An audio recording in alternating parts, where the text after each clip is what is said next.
Hello and welcome to another Royal Reviewer channel episode. Today is the 27th of April 2020 and I have a selection of royal news stories for you. First of all, I would like to start with the Prince of Wales. Clarence House has tweeted that the Prince of Wales shared a message to Muslims wishing them a Ramadan Mubarak at the start of the month of Ramadan. Young people from the Mosaic Network and Naz Legacy joined a virtual iftar where the message was shared to those observing Ramadan at home. I will include a clip of part of Prince Charles's message and I will link to the full version in the description below. Assalamu alaikum. As Muslims across the United Kingdom and the Commonwealth observe the beginning of the holiest of months in the Islamic calendar, the month of Ramadan, I just wanted to convey my heartfelt best wishes to you all and to tell you just how much my wife and I are thinking of you at this special time of year. In different circumstances, this would have been a joyous time. Mosques would be filling with life, Muslim families would be coming together to share food and prayers, and many of them would be inviting their neighbours and friends, of all faiths and none, to join them. This year, of course, due to our ongoing public health crisis, none of this will be possible in the usual way. I can only begin to imagine, therefore, how desperately difficult and sad this must be for all of you. In his message, His Royal Highness praised the work of the Muslim community in their response to the current health crisis. He said, "I have every confidence in your remarkable capacity to rise to the challenges posed by this crisis whilst embodying the Ramadan spirit of charity and selflessness." On the occasion of Anzac Day on the 24th of April 2020, Clarence House and other royal family social medias tweeted, "On Anzac Day, we remember all members of the Australian and New Zealand Army Corps, Anzac, who served and died in wars, conflicts and peacekeeping operations." Kensington Palace also tweeted, "This year people are coming together on Anzac Day to remember in spirit instead of in person."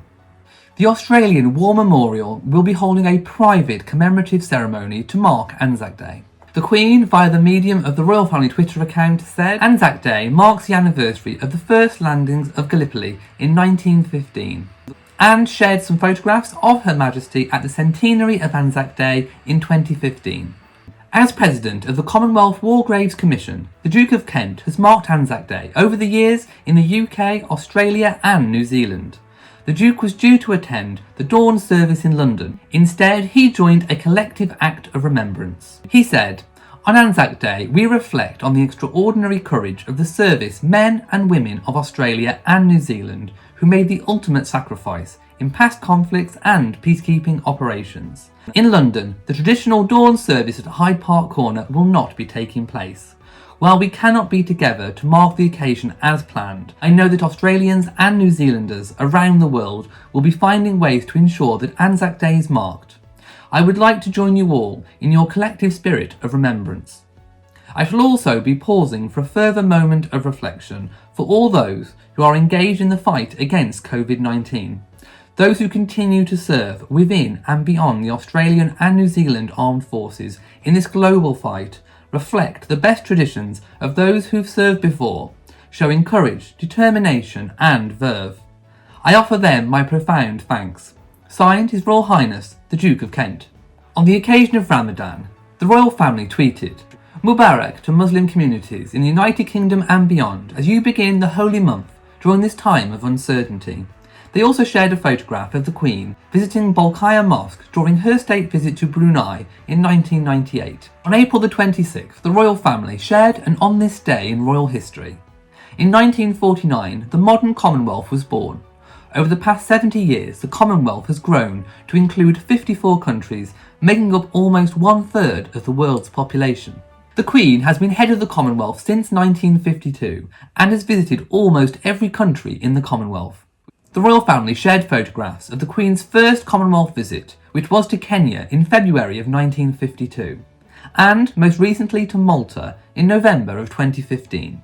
In 2013, the Queen said, "At the heart of our Commonwealth are individuals and communities finding ways to strive together to create a better future that is beneficial for all." Today, we are seeing individuals and communities come together to support one another in many ways. Soldiers from the UK's armed forces have been deployed to the Falkland Islands at short notice to reinforce the territory's only hospital. Next, we move on to the news that Sophie, the Countess of Wessex, has been privately volunteering at a London kitchen to help make food for NHS staff on the front line fighting the coronavirus outbreak. The Countess of Wessex has been helping out privately. She has volunteered with a team of professional chefs as part of an initiative organised by the British financier Ian Wace. His team have been working 24 hours a day to produce 59,000 free meals a week for frontline staff in hospitals across London, including King's, Epsom, Barts and St Helier.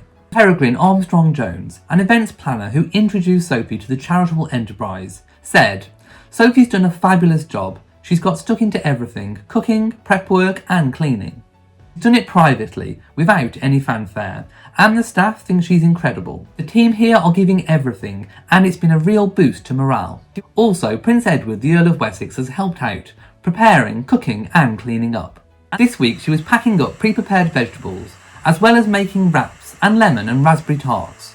She was wearing all the personal protective equipment available. Sarah, the Duchess of York, also promoted her new YouTube channel, Fergie and Friends.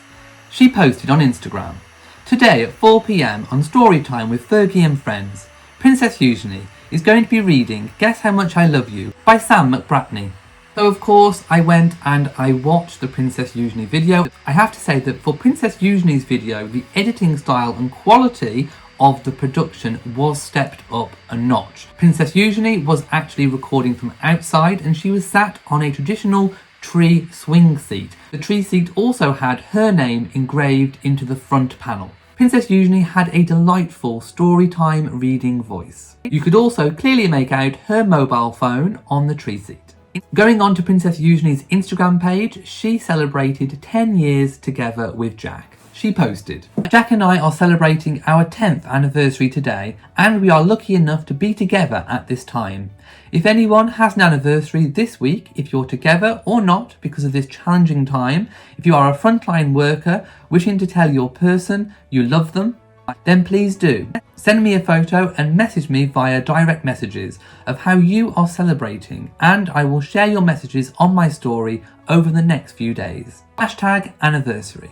Princess Eugenie revealed that she and Jack are together during lockdown, and because Princess Eugenie recorded for Fergie and Friends Storytime, I am thinking that perhaps Eugenie, Jack, Andrew, Sarah and a few key staff are actually staying together at Royal Lodge, Windsor. The photographs shared show a really happy and delightful couple. Princess Eugenie and Jack both look radiant. In other news, we take a look inside Her Majesty's bubble. A memo from the Queen's Master of the Household reveals how Her Majesty and Prince Philip are relying on 22 staff who have said goodbye to their families for the duration of the coronavirus lockdown to protect Her Majesty and Philip at Windsor. And I'm now going to read that memo in full. It says, "I'm at Windsor Castle in what's been coined as the Windsor Royal Bubble, which we have created around the Queen and the Duke of Edinburgh to keep them safe from the COVID-19 pandemic. There are 22 royal household staff inside the bubble, and it struck me that our predicament is not dissimilar to my former life in the Royal Navy on a long overseas deployment. Indeed, the challenges that we are facing, whether self-isolating alone at home or with our close household and families, have parallels with being at sea, away from home for many months, and having to deal with a sense of dislocation, anxiety and uncertainty. My nearly 40 years in the Navy taught me a great deal about what motivates people and how they deal with stress, which is usually created by uncertainty, ambiguity and pressure, and which also sometimes can be self-generated. COVID-19 has created the same sense of dislocation and heightened anxiety. Yet despite all this havoc, we are expected to carry on working from home as if it's all business as usual. Regardless of the roles we perform, we do them to an exceptional standard to allow the Queen and other members to do their duty to the best of their ability too. Thank you for all of your hard work and patience and kindness towards each other, and rest assured that this extraordinary and unsettling time will pass.